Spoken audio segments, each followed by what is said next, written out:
ನೋಡಿ ಸ್ನೇಹಿತರೆ, ನಮ್ಮ ನೆಲಮಂಗಲದಲ್ಲಿ ಶನಿವಾರ ಒಂದು ಭೀಕರ ಅಪಘಾತ ಆಗಿದೆ. ವೋಲ್ವೋ ಕಾರಿನ ಮೇಲೆ ಕಂಟೈನರ್ ಬಿದ್ದಿರೋದು. ಇದು ನೆಲಮಂಗಲ ರಿಜಿಸ್ಟ್ರೇಷನ್ ಆಗಿರೋ ಕಂಟೈನರೇ ಆಗಿದೆ.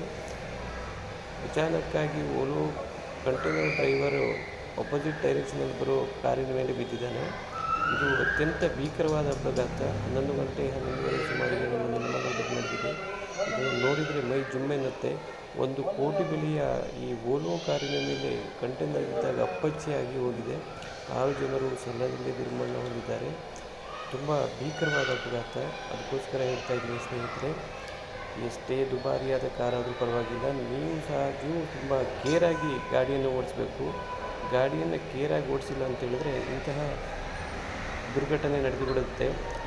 ನಾವು ಎಷ್ಟೇ ಕೇರಾಗಿದ್ದರೂ ಸಹ ಅಪೋಸಿಟ್ನಲ್ಲಿ ಬರುವವರು ಹೇಗಿದ್ದಾರೆ ಅಂತ ನೋಡಿಕೊಂಡು ನಾವು ಇವತ್ತು ಬೆಳಿಗ್ಗೆ ಸುಮಾರು 11 ಗಂಟೆ 11:30 ಮಧ್ಯದಲ್ಲಿ ಇಲ್ಲಿ ನೆಲಮಂಗಲ ಹತ್ತಿರ ಒಂದು ಬೆಂಗಳೂರು ಕಡೆಯಿಂದ ಹೊರಗಡೆ ಹೋಗೋದು ಗಾಡಿಗೆ ಮತ್ತು ಬೆಂಗಳೂರು ಕಡೆಗೆ ವಾಪಸ್ ಬರೋ ಒಂದು ಟ್ರ್ಯಾಕ್ಟರ್ಗೆ ಆಕ್ಸಿಡೆಂಟ್ ಆಗಿತ್ತು. ಅದರಿಂದ ಈ ವೋಲ್ವೋ ಕಾರಲ್ಲಿ ಯಾರು ಟ್ರಾವೆಲ್ ಆಗೋದು 6 ಜನರು ಡೆತ್ ಆಗಿದ್ದಾರೆ ಮತ್ತು ಬೇರೆ ಗಾಡಿಗಳಿಗೆ 2 ಜನರಿಗೆ ಗಾಯ ಆಗಿದೆ. ಅವರಿಗೆ ಶಿಫ್ಟ್ ಮಾಡಲಾಗಿದೆ ಮತ್ತು ಇದು ಮೇನ್ ರೋಡ್ ಇದರಲ್ಲಿ ಟ್ರಾಫಿಕ್ ಕೂಡ ಜಾಮ್ ಆಗಿತ್ತು. ನಾವು ಈಗಾಗಲೇ ಟ್ರಾಫಿಕ್ ಕ್ಲಿಯರ್ ಮಾಡಿದ್ದೀವಿ ಮತ್ತು ಮುಂದಿನ ಕೇಸ್ ಲಿಸ್ಟ್ ಮಾಡಿ ಮುಂದಿನ ಕಾನೂನು ಕ್ರಮ ತಗೊಂಡು